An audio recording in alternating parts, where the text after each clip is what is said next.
தந்தை மகன் தூயாவியாரின் பெயராலே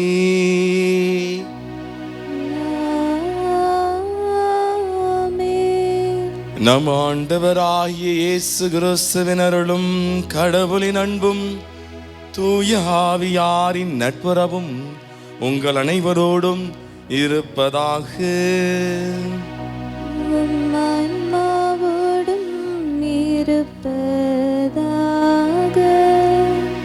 இயேசு கிறிஸ்துவுக்குள் எனக்கு பிரியமான சகோதர சகோதரிகளே, ஆடுகளுக்கு வாயில் நானே என்ற ஒரு மைய கருத்தில் இன்றைய வாசகம் நற்செய்தி நமக்கு அழைப்பு விடுக்கின்றது.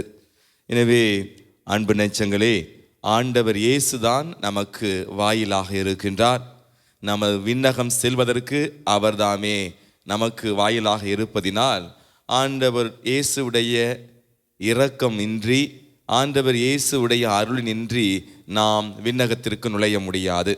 எனவே அன்பு நெஞ்சங்களே, இந்த தியாக திருப்பலியில் பக்தியுடன் பங்கெடுக்கிற நாம் அனைவருமே நிச்சயம் விண்ணகம் செல்ல வேண்டும் என்ற பேராவலோடு இத்திருப்பலியில் நாம் வேண்டிக் கொள்வோம். நமக்கு இத்திருப்பலியை தகுந்த முறையில் ஒப்புக் கொடுக்க தடையாக இருக்கின்ற நம்முடைய பாவங்களை குற்றங்குறையில் இணைத்து மனம் வருந்தி ஒரு நிமிடம் கண்களை மூடி கரங்களை கூப்பி கடவுளிடம் மன்னிப்பை கேட்போம். எல்லாம் வல்ல இறைவனிடமும் சகோதர சகோதரிகளே உங்களிடமும் நான் பாவி என்று ஏற்றுக்கொள்கிறேன். ஏனெனில் சிந்தனையாலும் சொல்லாலும் செயலாலும் கடமையில் தவறியதாலும் பாவங்கள் பல செய்தேன். என் பாவமே என் பாவமே என் பெரும் பாவமே. ஆகையால் எப்பொழுதும் கன்னியான புனித மரியாளையும் வானதூதர் புனிதர் அனைவரையும் சகோதர சகோதரிகளே உங்களையும் நம் இறைவனாகிய ஆண்டவரிடம் எனக்காக வேண்டிக் கொள்ள மன்றாடுகிறேன். எல்லாம் வல்ல இறைவன் நம் மீது இரக்கம் வைத்து நம் பாவங்களை மன்னித்து நம்ம நிலை வாழ்வுக்கு அழைத்து செல்வாராக. ஆமென்.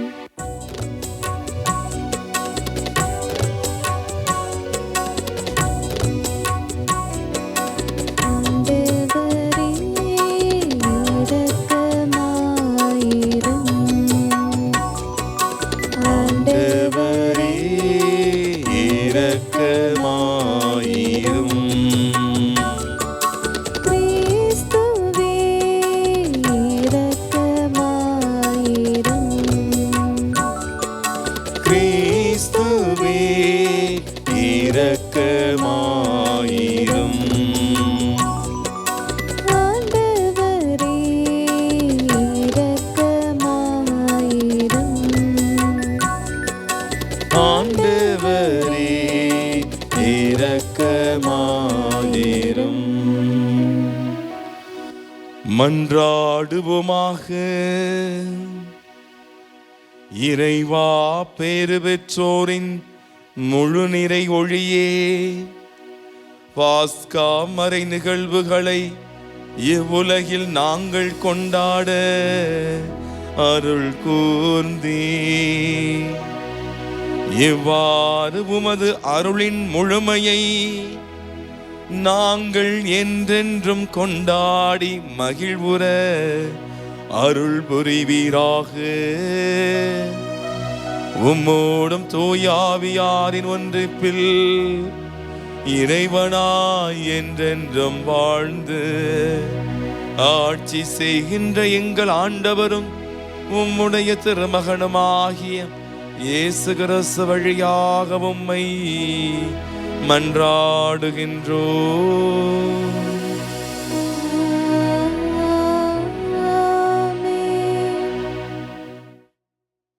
முதல் வாசகம். வாழ்வுக்கு வழியான மனமாற்றத்தை பிற இனத்தவருக்கும் கடவுள் கொடுத்தார். திருத்தூதர் பணிகள் நூலிலிருந்து வாசகம். அதிகாரம் 11, இறை திருவசனங்கள் 1 முதல் 18 வரை. அந்நாட்களில் பிற இனத்தவரும் கடவுளின் வார்த்தையை ஏற்றுக்கொண்டதை பற்றி திருத்தூதர்களும் யூதேயாவில் உள்ள சகோதர சகோதரிகளும் கேள்விப்பட்டார்கள். பேதுரு எருசலேமுக்கு திரும்பி வந்தபோது விருத்த சேதனம் செய்து கொண்டவர்கள் அவரோடு வாதிட்டனர். நீர் ஏன் விருத்த சேதனம் செய்து கொள்ளாதோரிடம் சென்று அவர்களுடன் உணவு உண்டீர் என்று குறை கூறினர். பேதுரு நடந்தவற்றை ஒன்றன் பின் ஒன்றாக விளக்கி கூறத் தொடங்கினார். நான் யோப்பா நகரில் இறைவனிடம் வேண்டிக் கொண்டிருந்த போது மெய்மறந்த நிலையில் ஒரு காட்சி கண்டேன். பெரிய கப்பற்பாயை போன்ற ஒரு விரிப்பு 4 முனைகளிலும் கட்டப்பட்டு வானத்திலிருந்து இறக்கப்பட்டு என்னிடம் வந்தது. அதை நான் கவனமாக நோக்கிய போது தரையில் நடப்பன, ஊர்வன, வானில் பறப்பன, காட்டு விலங்குகள் ஆகியவற்றை கண்டேன். பேதுரு, எழுந்திடு, இவற்றை கொன்று சாப்பிடு என்னும் ஒரு குரல் ஒலிப்பதையும் கேட்டேன். அதற்கு நான், வேண்டவே வேண்டாம் ஆண்டவரே, தீட்டானதும் தூய்மையற்றதுமான எதுவும் ஒருபோதும் என் வாய்க்குள் சென்றதில்லையே என்றேன். 2ஆம் முறையும் வானிலிருந்து மறுமொழியாக, தூய்மையானது என கடவுள் கருதுவதை தீட்டாக கருதாதே என்று அக்குரல் ஒலித்தது. இப்படி 3 முறை நடந்த பின்பு யாவும் வானத்துக்கு மீண்டும் எடுத்துக்கொள்ளப்பட்டன. அந்நேரத்தில் செசரியாவிலிருந்து என்னிடம் அனுப்பப்பட்ட 3 நான் தங்கியிருந்த வீட்டின் முன் வந்து நின்றனர். தூய ஆவியார் என்னிடம், தயக்கம் ஏதுமின்றி அவர்களோடு செல் என்று கூறினார்.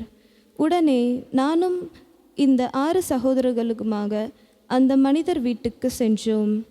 அவர் தம் வீட்டில் வானதூதர் வந்து நின்றதை கண்டதாகவும், அத்தூதர் பேதுரு என்னும் பெயர் கொண்ட சீமோனை வரவழையும், நீரும் வீட்டார் அனைவரும் மீட்பு பெறுவதற்கான வார்த்தைகளை அவர் உம்மோடு பேசுவார் என்று தமக்கு கூறியதாகவும் எங்களுக்கு அறிவித்தார். நான் பேசத் தொடங்கியதும் தூய ஆவி முதலில் நம்மீது இறங்கி வந்தது போல அவர்கள் மீதும் இறங்கி வந்தது. அப்போது யோவான் தண்ணீரால் திருமுழுக்கு கொடுத்தார். ஆனால் நீங்கள் தூய ஆவியால் திருமுழுக்கு பெறுவீர்கள் என்ற ஆண்டவரின் வார்த்தைகளை நான் நினைவு கூர்ந்தேன். இப்போதும் ஆண்டவராகிய இயேசு கிறிஸ்துவின் மீது நம்பிக்கை கொண்டபோது நமக்கு அருளப்பட்ட அதே கொடையை கடவுள் அவர்களுக்கு கொடுத்தார் என்றால், கடவுளை தடுக்க நான் யார் என்றார். இவற்றை கேட்டு அவர்கள் அமைதி அடைந்தனர். வாழ்வுக்கு வழியான மனமாற்றத்தை பிற இனத்தவருக்கும் கடவுள் கொடுத்தார் என்று கூறி அவரை போற்றி புகழ்ந்தார்கள். ஆண்டவரின் அருள்வாக்கு. இறைவனுக்கு நன்றி. பதிலுரை பாடல் பல்லவி. உயிருள்ள இறைவன் மீது என் நெஞ்சம் தாகம் கொண்டுள்ளது.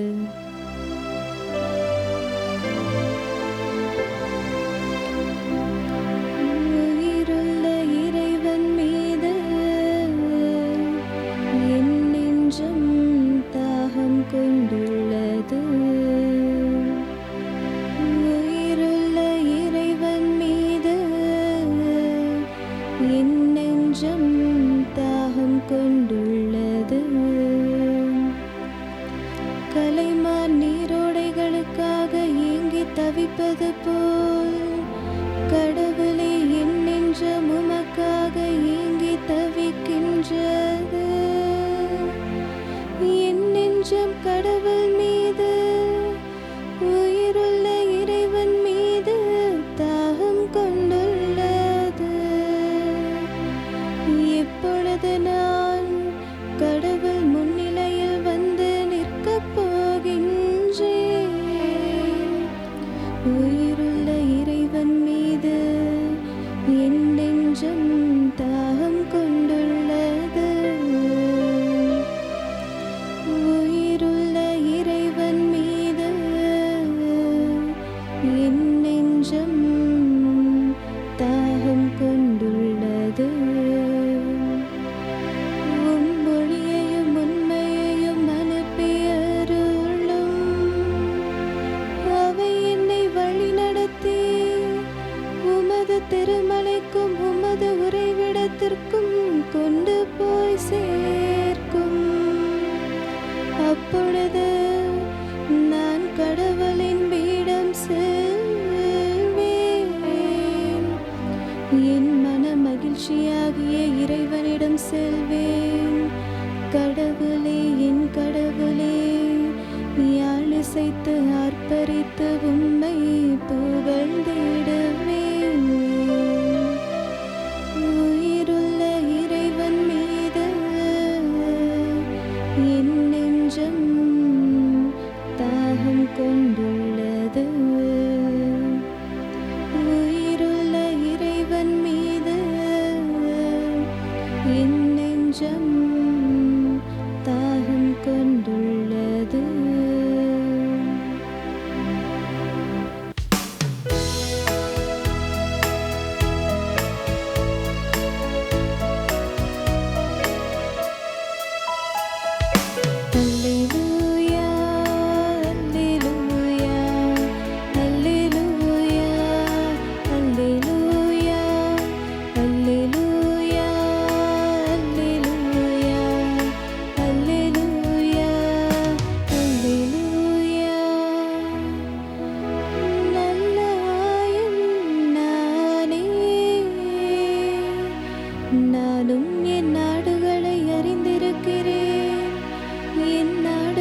ஆண்டவர் உங்களோடு இருப்பாராக. உம் ஆன்மாவோடும் இருப்பாராக. புனித யோவான் எழுதிய பரிசுத்த நற்செய்தியிலிருந்து வாசகம். ஆண்டவரே, மாட்சி உமக்கே. யோவான் நற்செய்தி இயல் 10 இறை திருவசனங்கள் 1 முதல் 10 முடிய. அக்காலத்தில் இயேசு கூறியது: உறுதியாக உங்களுக்கு சொல்கிறேன், ஆட்டுக்கொட்டிலில் வாயில் வழியாக நுழையாமல் வேறு வழியாக ஏறி குதிப்போர் திருடர் அல்லது கொள்ளையராய் இருப்பர். வாயில் வழியாக நுழைபவர் ஆடுகளின் ஆயர். அவருக்கே காவலர் வாயிலை திறந்து விடுவார். ஆடுகளும் அவரது குரலுக்கே செவி சாய்க்கும். அவர் தம்முடைய சொந்த ஆடுகளை பெயர் சொல்லி கூப்பிட்டு வெளியே கூட்டிச் செல்வார். தம்முடைய சொந்த ஆடுகள் அனைத்தையும் வெளியே ஓட்டி வந்தபின் அவர் அவற்றிற்கு முன் செல்வார். ஆடுகளும் அவரை பின்தொடரும். ஏனெனில் அவரது குரல் அவற்றுக்கு தெரியும். அறியாத ஒருவரை அவை பின்தொடரா. அவரை விட்டு அவை ஓடிப்போகும். ஏனெனில் அவரது குரல் அவற்றுக்கு தெரியாது. இயேசு அவர்களிடம் உவமையாக இவ்வாறு சொன்னார். ஆனால் அவர் சொன்னதை அவர்கள் புரிந்து கொள்ளவில்லை. மீண்டும் இயேசு கிறிஸ்து கூறியது: உறுதியாக உங்களுக்கு சொல்கிறேன், ஆடுகளுக்கு வாயில் நானே. எனக்கு முன்பு வந்தவர் அனைவரும் திருடரும் கொள்ளையருமே. அவர்களுக்கு ஆடுகள் செவி சாய்க்கவில்லை. நானே வாயில். என் வழியாக நுழைவோருக்கு ஆபத்து இல்லை. அவர்கள் உள்ளே போவர், வெளியே வருவர், மேய்ச்சல் நிலத்தை கண்டுகொள்வர். திருடுவதற்கும் கொள்வதற்கும் அழிப்பதற்கும் அன்றி திருடர் வேறெதற்கும் வருவதில்லை. ஆனால் நான் ஆடுகள் வாழ்வை பெறும் பொருட்டு, அதுவும் நிறைவாக பெறும் பொருட்டு வந்துள்ளேன்.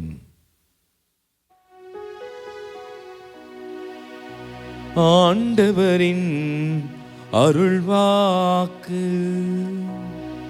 கிறிஸ்துவே, உமக்கு புகழ். விண்ணகத்திற்கு டிக்கெட் வாங்கிட்டீங்களா? இயேசு கிறிஸ்துவுக்குள் பிரியமான சகோதர சகோதரிகளே, எனக்கு தந்தை பெர்க்மான்ஸ் பாடல்களே ரொம்பவும் பிடித்த பாடல் பரலோகம்தான் என் பேச்சு, பரிசுத்தம்தான் என் மூச்சு, கொஞ்ச காலம் இந்த பூமியிலே.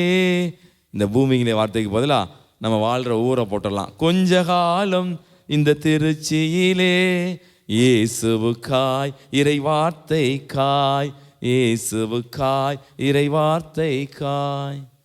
ஆம் அன்பு நெஞ்சங்களே, நாம் வாழ்கின்ற ஒவ்வொரு தினமும் நாம் கண் விழித்து உறங்கச் செல்லும் வரை நமக்குள்ளே எப்பொழுதும் ஓடிக்கொண்டிருக்க வேண்டிய ஒரு அவசியமான அடிப்படையான விசுவாசமிக்க கேள்வி: நான் செய்யும் இந்த செயல் எனக்கு விண்ணகத்தை பரிசாக கொடுக்குமா? நான் செய்கிற இந்த காரியத்தினால எனக்கு உண்மையிலேயே விண்ணகம் கிடைக்குமா என்ற கேள்விகளோடு நாம் எதையும் செய்ய வேண்டும். ஆடுகளுக்கு வாயில் நானே என்பதுதான் இன்றைய நற்செய்தியின் மைய கருத்தாக இருக்கிறது. அன்புக்குரியவர்களே, யூத கலாச்சாரத்தின்படி எருசலேம் மற்றும் பாலஸ்தீன தேசங்களில் ஆடு மேய்க்கிறது பழக்கமாக இருந்திருக்கு. இப்பொழுதெல்லாம் கிராமங்களில் மாத்திரமே அந்த வேலை இருக்கிறது. சிலர் அதை குலத்தொழிலாக கொண்டிருக்கிறார்கள். ஆனால் அப்படி அவர்கள் அந்த ஆடுகளை மேய்த்து விட்ட பிறகு கொட்டிலில் வந்து அடைக்கும் பொழுது அந்த ஆடுகள் உள்ளே செல்வதற்கு அந்த ஆயன், ஆடு மேய்ப்பவர் என்ன செய்வாராம்? ஒரு சில நேரம் அவரே அந்த வாயிலின் முன்பாக படுத்து விடுவாராம். எனவே அவர் படுத்து விட்ட உடனே இந்த ஆடுகள் எல்லாம் அவர் மீது ஏறி உள்ளே சென்று விடுமா. இதுதான் அருமையான கருத்து. ஆடுகளுக்கு வாயில் நானே. அன்பு நெஞ்சங்களே, இந்த வாயிலான ஆண்டவர் இயேசு கிறிஸ்து கொடுக்கக்கூடிய அந்த விண்ணகத்தை நாம் சென்றடைவதற்கு தடையாக இருக்கிறது என்ன? இன்னொன்று மிக முக்கியமானது, ஆண்டவர் இயேசு கிறிஸ்து இன்றைக்கு நற்செய்தி சொல்கிறார், கொட்டிலின் வாயில் வழியாக வராமல் வேறு வழியாக சுவற்றில் குதிப்பவர், வேறு வழியாக நுழைபவர் திருடர்கள் அல்லது பகைவர்கள். நம்ம வாழ்க்கையில விண்ணகத்துக்கு போகாத வண்ணம் நம்மை தடுத்து நிறுத்துகிற அந்த திருடன், அந்த பகைவன் வேறு யாருமல்ல, அந்த சாத்தான். அன்பு நெஞ்சங்களே, எபேசியருக்கு எழுதிய திருமுகத்திலே 6வது அதிகாரம் 11வது வசனத்திலே பார்க்கிறோம், அலகையின் அனைத்து ஏமாற்று வழிகளையும் நீங்கள் தகர்க்க வேண்டும். ஏமாற்று வழிகள், ஆங்கிலத்தில் சொல்லப்போனால் சொல்லுவாங்க தெரியுமா, ட்ரிக்ஸ் ஆஃப் த டெவில் அப்படின்னு சொல்லுவாங்க. நமக்கு ஏதோ மாய மந்திரம் பண்ணி இந்த சாத்தான் நம்மளை எப்படியாவது பாவத்தில் விழ வச்சிருது. எனக்கு தந்தை பெர்க்மான்ஸை சந்திக்கக்கூடிய ஒரு வாய்ப்பு வந்துச்சு. அவர்கிட்ட ரொம்ப நாளாக நான் கேட்குங்கிற ஒரு கேள்வியை கேட்டேன். ஏன் ஃபாதர், நீங்கள் உங்களுடைய பாடல்களில் அதிகமாக அலகை, சாத்தான், துதி எடுத்தால் சாத்தான் ஓடுவான், முணுமுணுத்தால் திரும்பி வருவான், அதுபோல் இன்னும் தூங்காம ஜெபிக்கும் வரம் தாங்கப்பா, விழித்திருந்து ஜெபிக்கும் வரம் தாங்கப்பா, நான் தூங்கினால் எதிரி களை விதைப்பான். அந்த எதிரிங்கிறது சாத்தான். அப்போ நான் கேட்டேன், ஃபாதர் எதற்காக இந்த சாத்தான் அலகைன்னு அதிகமாக சொல்கிறீங்க அப்படின்னு சொல்லும் பொழுது அவர் சொன்னார், அன்பு தம்பி, இந்த சாத்தான் நமது வாழ்க்கையில் மிகவும் பதுங்கி கொண்டிருக்கிறான். அவன் எங்கு இருக்கிறான், எந்த வழியில் செயல்படுகிறான் என்பது நமக்கு தெரியவில்லை. எனவே நாம் ஏனோதானவென்று மறைத்து பேசினால், மறைத்து பாடினால் அவன் நம்மை விட்டு ஓட மாட்டான். எனவே தான் அவனை நாம் தெள்ளத் தெளிவாக சாத்தான், பேய் என்று சொல்லி பாடும் பொழுதுதான் அவன் நமது வாழ்வை விட்டு நமக்கு தொந்தரவு கொடுக்காமல் செல்வான் என்று சொன்னார். அன்பு நெஞ்சங்களே, இந்த அலகையின் ஏமாற்று வழிகள் எத்தனையோ இருக்கலாம். ஆனால் இன்னைக்கு திருப்பலியில் 3 வழிகளை பார்க்க போகிறோம். முதல்ல இந்த அலகையின் ஏமாற்று வழி என்று சொல்ல போனால் பொய்யும் சந்தேகத்தையும் நமக்கு கொடுப்பது. பொய்யையும் சந்தேகத்தையும் நமது மனதிற்குள் ஏற்படுத்துபவன் அலகை. நீங்கள் நல்லா கவனிச்சுக்கோங்க. நான் படித்த ஒரு புத்தகத்தில் தெள்ள தெளிவாக அந்த ஆசிரியர் சொல்லுகின்றார், பாவம் எங்கே ஊற்றெடுக்கிறது, வேர் டஸ் த சின் பிகின் அப்படிங்கிறப்ப ரொம்ப அழகாக சொல்கிறாரு, த சின் பிகின்ஸ் இன் ஃபால்ஸ்வுட். பாவம் என்பது பொய்மையில் தோன்றுகிறது. தொடக்க நூலில் பார்க்குறோம், 3வது அதிகாரத்தில் 1 வசனத்தில், ஏவாளும் ஆதாமும் இருக்கிறார்கள், அவர்களிடம் அலகை வருகிறான். ஆண்டவர் படைத்த மிருகங்களிலேயே மிகவும் சூழ்ச்சியானவன் அந்த பாம்பு. அந்த பாம்பு வந்து கேட்குறான், தோட்டத்தில் உள்ள எல்லா மரங்களுடைய கனிகளையும் நீங்கள் உண்ணக்கூடாது என்று சொன்னது உண்மையா? எவ்வளவு பொய்யை மறைச்சு அழகாக சொல்கிறான் பாருங்க. அப்போ ஏவாள் அம்மா சூப்பராக கிளியராக இருக்கிறாங்க. அவங்க ரொம்ப கிளவர். என்ன சொல்கிறாங்க, தோட்டத்தில் உள்ள எல்லா மரங்களின் கனிகளையும் நாங்கள் உண்ண முடியும், உண்ணலாம், ஆனால் தோட்டத்தின் நடுவில் இருக்கின்ற மரத்தின் கனியை மாத்திரம் நாங்கள் உண்ணக்கூடாது. சூப்பர், நல்லா தெளிவாக பதில் சொல்லிட்டாங்க. முதல் டெஸ்ட்டில் பாஸ், ஆனால் செகண்ட் டெஸ்ட்டில் ஃபெயிலு. செகண்ட் என்ன கேட்குறான் தெரியுமா, இல்லவே இல்லை, நீங்கள் அந்த தோட்டத்தின் நடுவில் இருக்கும் கனியை உண்ணும் பொழுது நீங்கள் சாகவே மாட்டீர்கள், மாறாக நன்மை தீமையை அறிந்து கொள்ளும் அளவுக்கு நீங்கள் கடவுளை போல் மாறுவீர்கள். பொய். அந்த பொய்யை உண்மையா நம்பினாங்க. எனவே அவர்கள் பாவம் செய்தார்கள். அதே போல் அந்த சந்தேகம் அதிகமாக இருக்கிறது இன்னைக்கு. கடவுள் ஏன் நல்லவராக இருந்து ஏன் எனக்கு கெட்டது நடக்கிறப்ப தடுக்க மாட்டாரு? ஏன் இந்த விபத்தை தடுத்திருக்க கூடாது? ஏன் இந்த சுனாமியை தடுத்திருக்க கூடாது?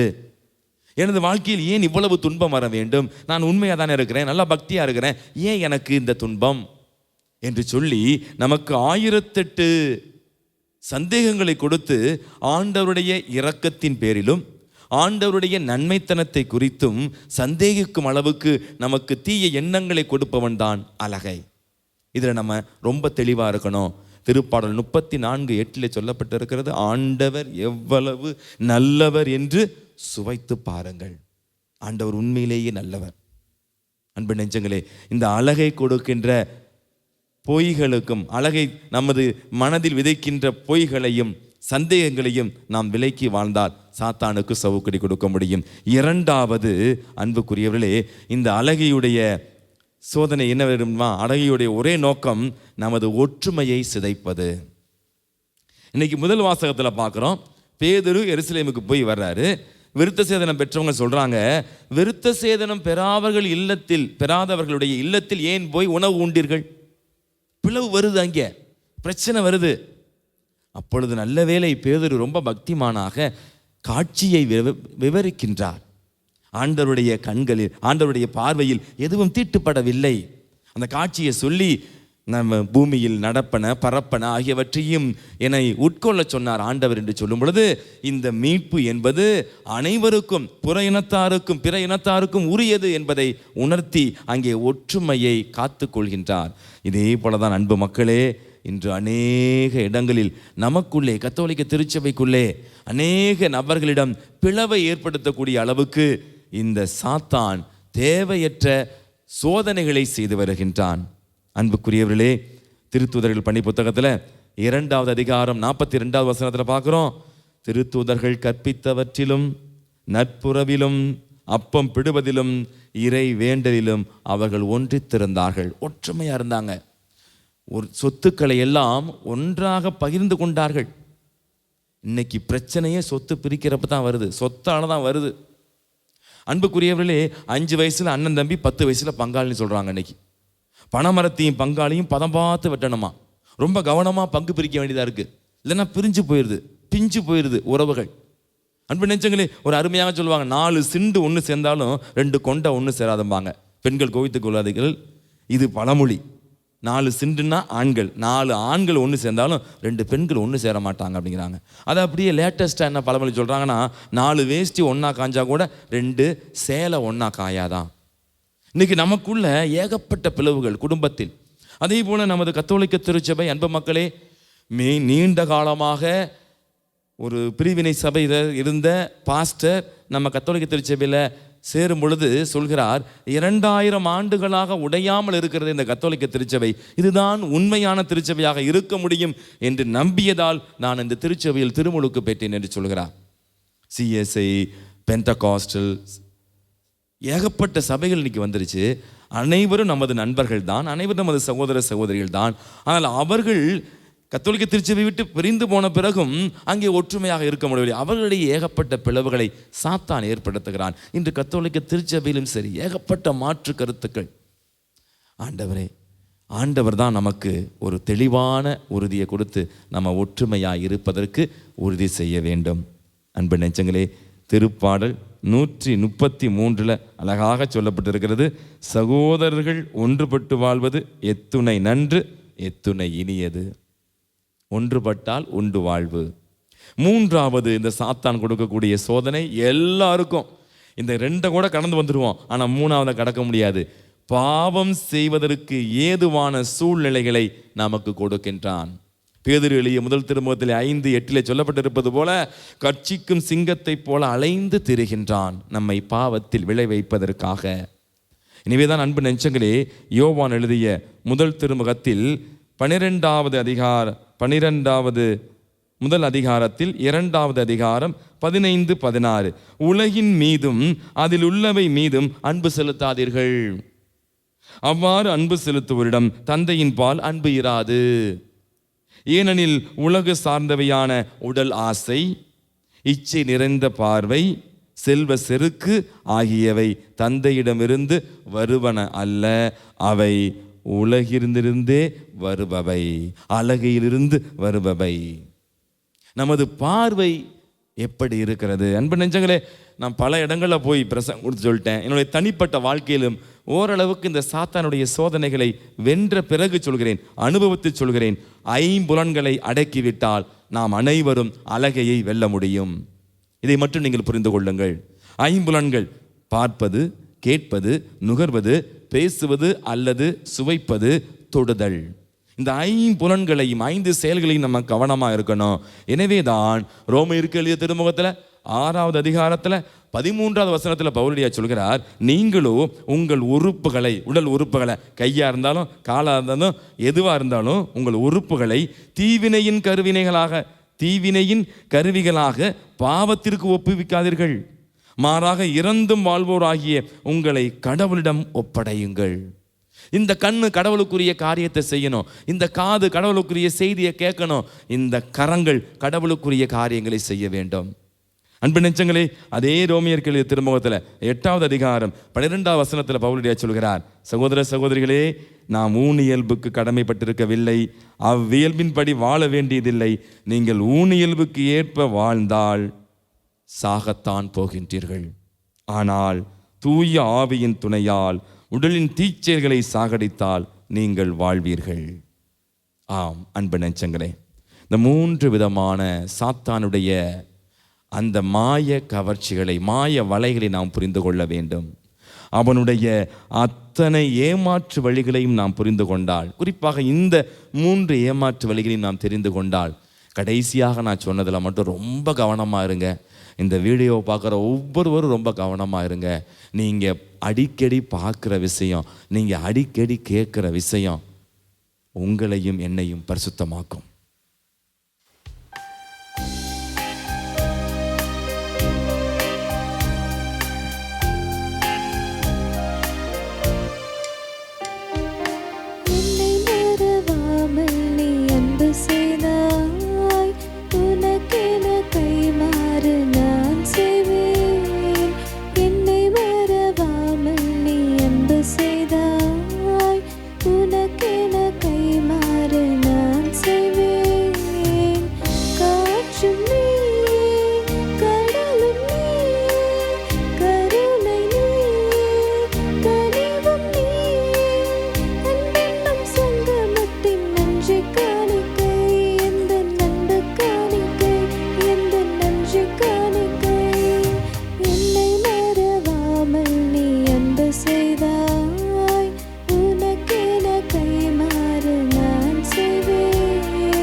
அன்புமிக்க சகோதர சகோதரிகளை, என்னுடைய இது உங்கள் மனதியாக திருப்பலி எல்லாமல்ல தந்தையாக இறைவனுக்கு ஏற்றதாகும்படி மன்றாடுங்கள். ஆண்டவர் தமது பெயரின் புகழ்ச்சிக்காகவும் மாட்சிக்காகவும் நமது நன்மைக்காகவும் புனித திரு அவை அனைத்து நலனுக்காகவும் உமது கையிலிருந்து இப்பலியை ஏற்றுக்கொள்வாராக. ஆண்டவரே, அக்களிப்புறம் திரு அவையின் காணிக்கைகளை ஏற்றுக்கொள்ள உம்மை வேண்டுகின்றோ. இப்பெரும் மகிழ்ச்சிக்கு உரிய காரணத்தை நீர் தந்திருப்பதால் அதன் பயனாகிய முடிவில்லா பேரின்பத்தையும் எங்களுக்கு அருள்வீராக. எங்கள் ஆண்டவராகிய கிறிஸ்து வழியாக உம்மை மன்றாடுகின்றோ.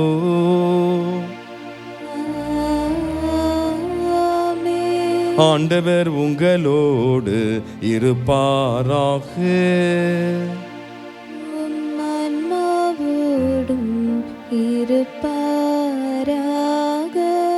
இதயங்களை மேலே எழுப்புங்கள். ஆண்டவரிடம் எழுப்பியுள்ளோம். நாம் இறைவனாகிய ஆண்டவருக்கு நன்றி கூறுவோம். அது தகுதியும் நீதியும் ஆனதே.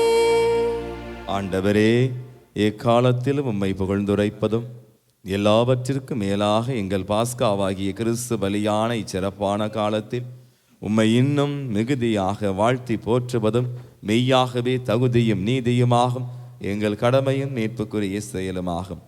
ஏனெனில் பழையன அழிக்கப்பட்டு வீழ்ச்சியுற்ற படைப்பு அனைத்தும் புதுப்பிக்க பெறுகின்றது. எங்கள் வாழ்வும் கிறிஸ்துவில் சீரமைக்கப்பட்டு நிறைவு பெறுகிறது. ஆகவே பாஸ்கா மகிழ்ச்சி பொங்க அனைத்துலகின் மாந்தர் அனைவரும் அக்களிக்கின்றனர்.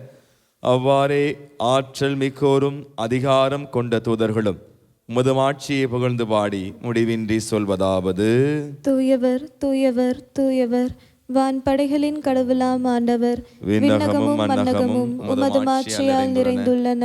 உன்னதங்களிலே ஓசன்னா. ஆண்டவர் பெயரால் வருகிறவர் ஆசி பெற்றவர். உன்னதங்களிலே ஓசன்னா. ஆண்டவரே, நீர் மெய்யாகவே தூயவர், தூய்மை அனைத்துக்கும் ஊற்று. ஆகவே உம்முடைய ஆவியை பொழிந்து இக்காணிக்கைகளை தூய்மைப்படுத்த உம்மை வேண்டுகின்றோம். இவ்வாறு எங்கள் ஆண்டவர் இயேசு கிறிஸ்துவின் உடலும் இரத்தமுமாக எங்களுக்கு இவை மாறுவனவாக.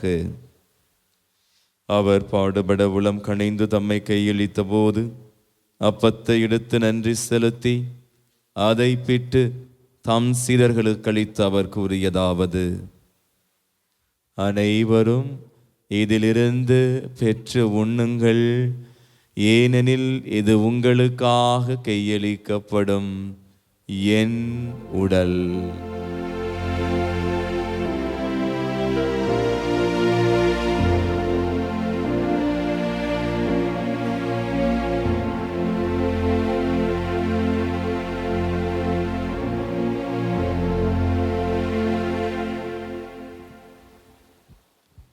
அவ்வண்ணமே இரவு விருந்தை அருந்திய பின் கிண்ணத்தையும் எடுத்து மீண்டும் உமக்கு நன்றி கூறி தம் சீடர்களுக்கு அளித்து அவர் கூறியதாவது: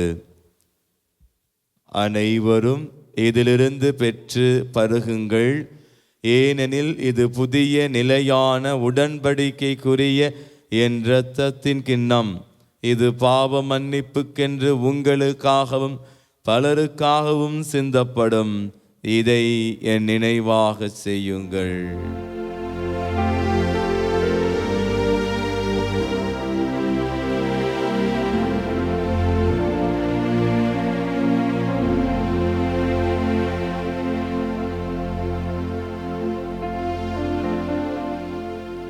நம்பிக்கையின் மறைபொருள். ஆண்டவரே, நீர் வருமளவும் உமது இறப்பினை அறிக்கையிடுகின்றோம், உமது உயிர்ப்பினையும் எடுத்துரைக்கின்றோம். ஆகவே ஆண்டவரே, நாங்கள் கிறிஸ்துவின் இறப்பினையும் உயிர்ப்பினையும் நினைவு கூர்ந்து வாழ்வதரும் அப்பத்தையும் மீன்பளிக்கும் கிண்ணத்தையும் உமக்கு ஒப்புக் கொடுக்கின்றோம். உம் திருமணன்று உமக்கு ஊழியம் புரிய தகுந்தவர்கள் என எங்களை ஏற்றுக்கொண்டீர். எனவே உமக்கு நன்றி செலுத்துகின்றோம். மேலும் கிறிஸ்துவின் உடலிலும் இரத்தத்திலும் பங்கு கொள்ளும் எங்களை தூயாவியார் ஒன்று சேர்க்க வேண்டுமென உம்மை தாழ்மையுடன் மன்றாடுகின்றோம். ஆண்டவரே, உலகெங்கும் பரவியிருக்கும் ஒரு திரு அவையை நினைவு கூர்ந்தருளும். எங்கள் திருத்தந்தை லியோ, எங்கள் ஆயர் ஆரோக்கியராஜ், எல்லா திருநிலையராகிய அனைவரோடும் உமது திரு அவை அன்பில் நிறைவு பெறச் செய்திருடம். மேலும் உயிர்த்தெழும் எது நோக்குடன் தீர்வு கொள்ளும் எங்கள் சகோதர சகோதரிகளையும், யாரும் நெய்யாத ஆன்மாக்களையும், உத்தரகிற ஸ்தலத்தில் இருக்கிற ஆன்மாக்களையும், இறந்தோர் அனைவரையும் இரக்கத்துடன் நினைவு கூர்ந்து உமது திருமக ஒளியின் ஒளியேற்றலும் எங்கள் அனைவர் மீதும் இரக்கமாயிரும். கடவுளின் கன்னித்தாயான ஆட்சி மிக்க மரியாள், அவருடைய கணவரான புனித யோசேப்பு, புனித திரு தூதர்கள், இவ்வுலகிலும் உகந்தவராய் வாழ்ந்த புனிதர் அனைவரோடும் நாங்கள் நிலை வாழ்வில் பங்கு கொள்ளும் தகுதி பெற்று உம் திருமகன் இயேசு கிறிஸ்து வழியாக உம்மை புகழ்ந்தேத்தும் வரமருள உம்மை மன்றாடுகின்றோம்.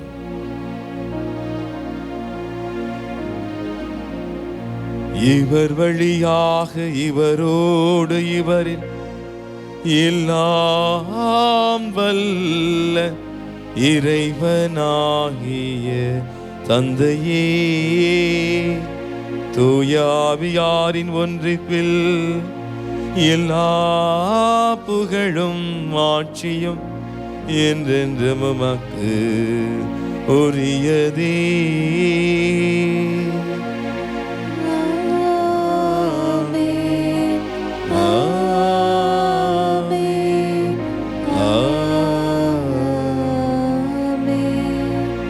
மீட்பரின் கட்டளையால் கற்பிக்கப்பட்டு இறை படிப்பினையால் பயிற்சி பெற்ற நாம் அனைவருமே விண்ணகத்தை உரிமை சொத்தாக்கி கொள்ள அழகை தருகின்ற எல்லா விதமான சோதனைகளிலிருந்தும் ஏமாற்று வழிகளிலிருந்தும் விடுதலையாக இரு கரங்களையும் விரித்து உருக்கமாய் செபிப்போம். விண்ணுலகில் இருக்கின்ற எங்கள் தந்தையே, உமது பெயர் தூயதென போற்ற பெறுக. உமது ஆட்சி வருக. உமது திருவுளம் விண்ணுலகில் நிறைவேறுவது போல மண்ணுலகிலும் நிறைவேறுக. எங்கள் அன்றாட உணவை இன்று எங்களுக்கு தாரும். எங்களுக்கு எதிராக குற்றம் செய்தோரை நாங்கள் மன்னிப்பது போல எங்கள் குற்றங்களை மன்னியும். எங்களை சோதனைக்கு உட்படுத்தாதையும் தீமையிலிருந்து எங்களை விடுவித்தருளும். ஆண்டவரே, தீமை அனைத்திலிருந்தும் எங்களை விடுவித்து எங்கள் வாழ்நாளில் அமைதியை கனிவுடன் அருள உம்மை மன்றாடுகின்றோம். உமது இரக்கத்தின் உதவியால் நாங்கள் பாவத்திலிருந்தும் பாவத்திற்கு ஏதுவான அலகையின் எல்லாவிதமான ஏமாற்று வழிகளிலிருந்தும் சோதனைகளிலிருந்தும் மாய கவர்ச்சிகளிலிருந்தும் எப்போதும் விடுதலை பெற்று யாதொரு கலக்கமும் இன்றி நலமாய் இருப்போமாக. நாங்கள் எதிர்நோக்கி இருக்கும் பேரின்பத்துக்காகவும் மீட்பராகிய இயேசு கிறிஸ்துவின் வருகைக்காகவும் காத்திருக்கின்றோம். ஏனெனில் ஆட்சியும் வல்லமையும் மாட்சியும் என்றென்றும் உம்மதே.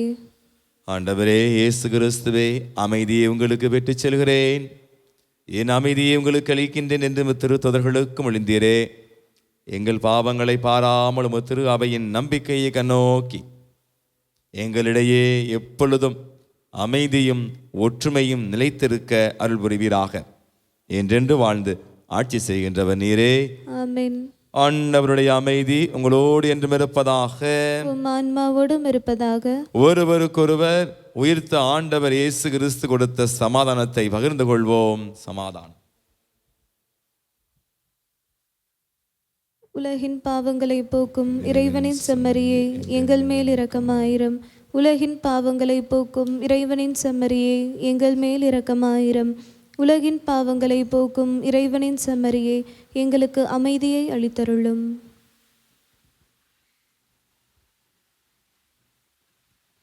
சாத்தானின் அதிகாரம் எல்லாம் என் நேசர் பறித்து விட்டார், சிலுவையில் அறைந்து விட்டார், சிலுவையில் அறைந்து விட்டார்.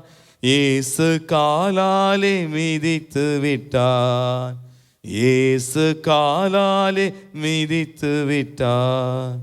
இதோ இறைவனின் செம்மறி, இதோ உலகின் பாவங்களை போக்குகின்றவர். இந்த ஆண்டவர் இயேசு கிறிஸ்து, இந்த திவ்ய நற்கருணை ஆண்டவர்தான் அலகையின் எல்லா விதமான ஏமாற்று வழிகளையும் நாம் வென்றிட நமக்கு ஆன்மீக சக்தியை கொடுக்கிற தேவன். இந்த அன்பு ஆண்டவரின் விருந்திற்கு அழைக்கப்பட்ட நாம் அனைவரும் பேறு பெற்றோர். ஆண்டவரே, நீர் என் நிலத்தில் எழுந்தருள நான் தகுதியற்றவள், ஆனால் ஒரு வார்த்தை மட்டும் சொல்லி அருளும், எனது ஆன்மா நலமடையும். கிறிஸ்துவின் திரு உடலும் திரு இரத்தமும் நம்மை காத்து நிலை வாழ்வளிப்பதாக. ஆமென். ஆசை திருவிருந்துக்கான மன்றாட்டு. ஆண்டவரே, நீர் என் இல்லத்தில் எழுந்தருள நான் தகுதியற்றவள், ஆனால் ஒரு வார்த்தை மட்டும் சொல்லியருளும் என்று நூற்றுவர் தலைவன் ஜெபித்தது போல நாங்களும் இப்போது உம் திருப்பாதம் பணிந்து வேண்டுகிறோம். இனிய இயேசுவே, நாங்கள் தகுதியற்றவர்களாய் இருந்தாலும் எங்கள் தகுதியின்மையை பாராமல் நீர் எங்கள் உள்ளங்களில் எழுந்து வாரும். உம் அன்பிலும் அருளிலும் நாங்கள் நிலைத்திருக்க எம்முள் எழுந்து வாரும். நன்மை செய்வதில் ஆர்வமுள்ளவர்களாய் தீமைகள் அனைத்திலிருந்தும் விடுதலை பெற்றவர்களாய் வாழவும் எங்களை வழிநடத்த வாரும். எல்லா நலன்களாலும் வளங்களாலும் எங்களை நிரப்ப வாரும். ஆமென். இயேசு கிறிஸ்துவுக்குள் பிரியமானவர்களே, நம்மை பாவத்தில் விழச் செய்வதற்காக கட்சிக்கும் சிங்கத்தை போல அலைந்து திரிகின்ற அந்த சாத்தானை வென்றெடுப்பதற்கு தீய ஆவியிடமிருந்து நாம் விடுதலை பெற தூய ஆவியின் வல்லமை நமக்கு எப்பொழுதுமே தேவை. எனவே நமக்குள்ளே ஆண்டவர் கொடுத்த தூய ஆவியின் கொடைகளும் கனிகளும் பெருக பெருக தீய ஆவியின் ஆதிக்கம் நம்மை விட்டு அகலும். நாம் நம்மை மட்டுமல்ல பிறரையும் கூட தீய ஆவியின் ஆதிக்கத்திலிருந்து வென்றெடுக்க முடியும். பிறரையும் தீய ஆவி பீடித்திருந்தது என்றால் நாம் அவரை விரட்டி அடிக்க முடியும். எனவே இதை உணர்ந்தவர்களாக நமக்குள்ளே வாசம் செய்கின்ற நமக்குள்ளே வாழ்கின்ற தூய ஆவியானவருடைய அந்த கொடைகளையும் கனிகளையும் பெற இதோ இந்த பாடலை பாடி உருக்கமாய் ஜெபிப்போம்.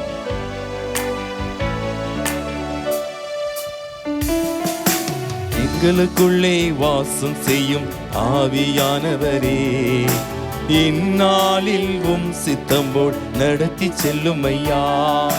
எங்களுக்குள்ளே வாசம் செய்யும் ஆவியானவரே, இந்நாளில் உம் சித்தம் போல் நடத்தி செல்லும் ஐயா. ஆவியானவரே, ஆவியானவரே, பரிசுத்த ஆவியானவரே, ஆவியானவரே, ஆவியானவரே, பரிசுத்த ஆவியானவரே,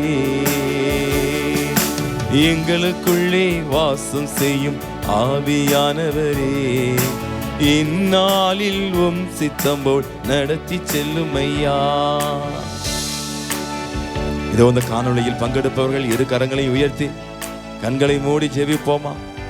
அன்பு இயேசுவே, அருமை இரட்சகரே, ஆவியானவரே, எங்கள் மீது இறங்கி வாரும் தூய ஆவியே, இன்று நாங்கள் செய்ய போகும் ஒவ்வொரு செயலையும் வேலையையும் உமக்கு காணிக்கையாக ஒப்பு கொடுக்கிறோம் ஆண்டவரே. தூய ஆவியால் நாங்கள் நிரப்பப்பட்டு தீய ஆவியின் ஏமாற்று வழிகளை நாங்கள் தெளிவாக தெரிந்து அவற்றை வென்றிடக்கூடிய அருளையும் ஆசிரியையும் எங்களுக்கு தாரும் ஆண்டவரே.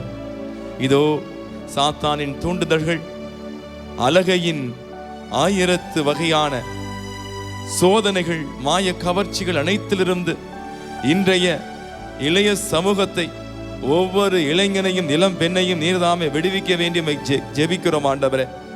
அன்பாண்டவரே, நாங்கள் பார்ப்பதிலும் கேட்பதிலும் பேசுவதிலும் உணவு உண்பதிலும் தொடுவதிலும் பரிசுத்தமாயிருக்க எங்களுடைய 5 புலன்களையும் ஆசீர்வதியும் ஆண்டவரே. உமது வல்லமையுள்ள திருக்கரங்களால் தொடும் இந்த கண்கள் உம்மை காணும் கண்களாகவும் பிறரை கருணையோடு பார்க்கக்கூடிய கண்களாகவும் மாறட்டும் ஆண்டவரே. இந்த காதுகள் உமது குரலை கேட்கக்கூடிய காதுகளாகவும் பிறருடைய அழுகுரலையும் வேதனைகளையும் கேட்டு அதற்காக உதவக்கூடிய காதுகளாக மாறட்டும் ஆண்டவரே. அன்பு இயேசுவே, இந்த நாவு உம்மை புகழ்ந்து போற்றக்கூடிய நாவாகவும் ஜெபித்து துதிக்கக்கூடிய நாவாகவும் பிறரை மகிழ வைக்கக்கூடிய வார்த்தைகளை உச்சரிக்கக்கூடிய நாவாகவும் மாறட்டும் ஆண்டவரே. உம்முடைய கரங்கள் உமக்கு உகந்த செயல்பாடுகளை மாத்திரமே செய்யவும் பிறருக்கு உதவிகளை செய்யக்கூடிய நல்ல கரங்களாக மாறட்டும் ஆண்டவரே.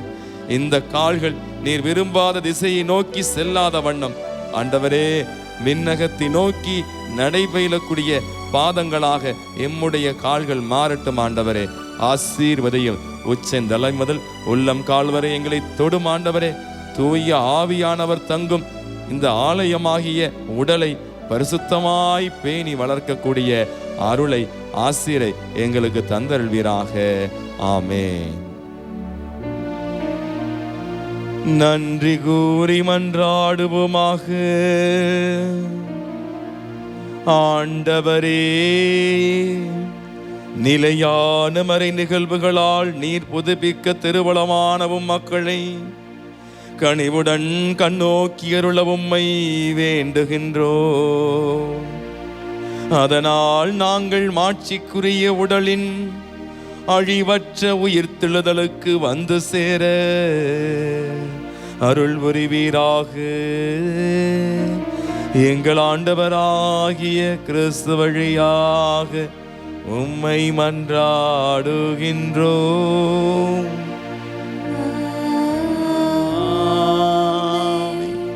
ஆண்டவர் உங்களோடு இருப்பாராக.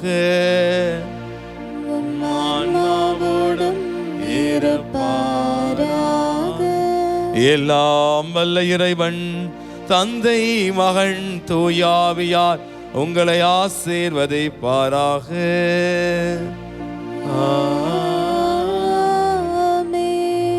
விண்ணகத்தை உரிமை சொத்தாக்கிக் கொள்ள அலகையின் ஏமாற்று வழிகளை வென்றவர்களாய் சென்று வாருங்கள்.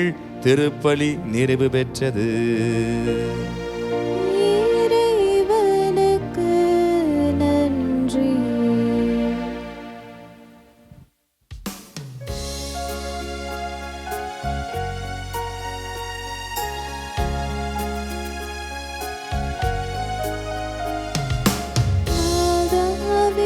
துணை நீரே உம்மை வாழ்த்தி போற்ற வரம் தாரும்.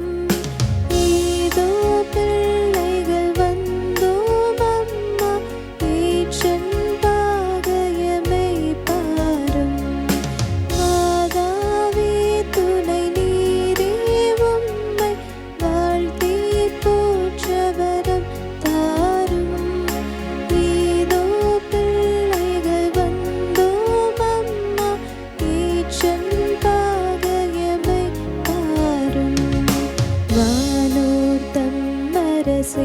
தாயே மஞ்சாட்டை தயவாய் கேளும். ஈனோரெஞ்சமை நீர் தள்ளாமல் எக்காலத்துமே தற்காரும். மாதாவே துணை நீரே உம்மை வாழ்த்தி போற்றவரம் தாரும். இதோ பிள்ளைகள் வந்தோம் அம்மா ஏற்றன்பாக எமை தாரும்.